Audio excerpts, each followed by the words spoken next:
In this work, our aim is to predict individual differences and preferences from music-induced movement. Just like physical gestures are quick giveaways of our personality and our current emotional state, the way we groove to music also says a lot about us. In this study, we have developed a machine learning model that can look at listeners' natural movement to music and predict their personalities, music preferences, and cognitive styles. We further investigate which bodily joints are most important in defining these traits. There are several determinants such as music characteristics, listener characteristics, and cultural convention that affect the way people move to music. These can be observed as physical and perceptual characteristics. Associations have been shown between listener characteristics such as personality and the way people move, but till date, no studies have looked at predicting these listener characteristics from physical characteristics.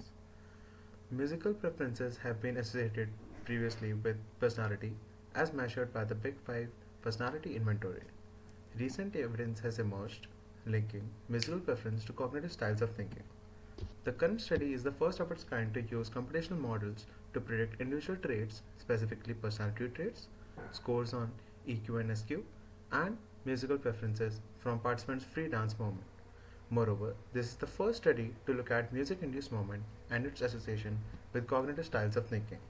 We have used two datasets from previous studies for the analysis to be discussed ahead. Participants were asked to listen to music of various genres and move freely. The aim of these instructions was to create naturalistic setting such that participants would feel free to behave as they might in a real-world situation. Investigating movements to multiple genres of music further adds to the generalizability of our findings. The Big Five inventory was used to capture the five personality dimensions. Cognitive style of thinking were captured using the EQ and SQ short form version, and revised term version was used to measure musical preferences, which included only 12 genres. And in the another dataset from Luck et al., it was used to assess the reliability of our previous findings, as well as this dataset comprises of 30 individuals and 60 stimuli consisting of 6 different genres. Now, coming to the pipeline, to facilitate the extraction of kinematic features, we use the mocap toolbox. We apply pairwise core entropy between positions of joints to calculate the covariance matrix. From this, we get the feature vectors, followed by training the regression model. Finally, we investigated which joints were most important in predicting these traits, which was done using the learned weight of the model.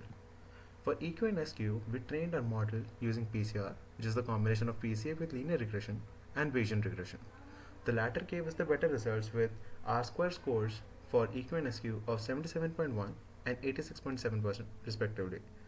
From this, the joint importance is depicted in this figure. We infer that different joints are relatively more important in predicting EQ and SQ.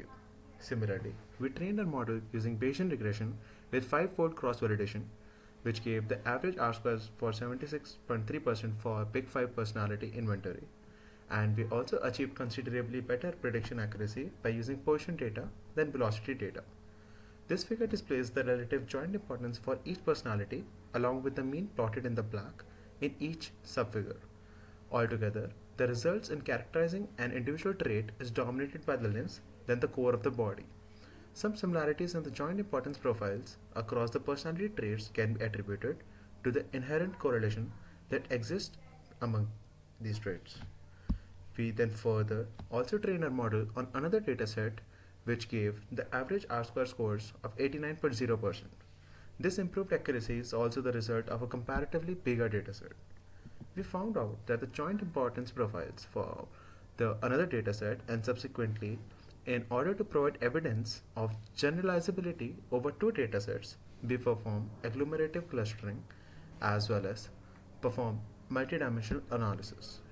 Figure on the right represents the dendrogram for the performed hierarchical clustering. Figure shows that the dendrogram of the learned joint importance vector of different joint importance profiles from the different datasets. It shows that the weights learned by different models are similar by grouping the same personality together, despite several minor differences in the joint importance profile.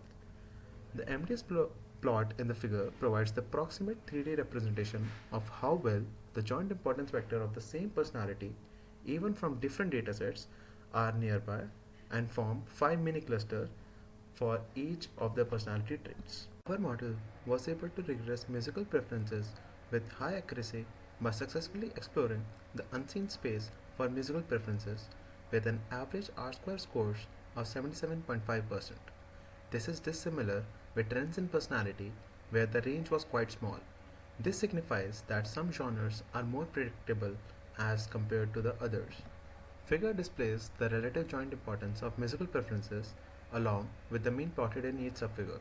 Some similarities in the joint importance profiles across different genres can be attributed to the inherent correlation that exists among them. To compare the trend between the self-reported participants' ratings of musical preferences with the learned joint importance vector, we perform agglomerative clustering on both the data. Left figure represents the dendrogram of the joint importance vector across storm music preferences, whereas the one on the right represents dendrogram of the self-reported ratings.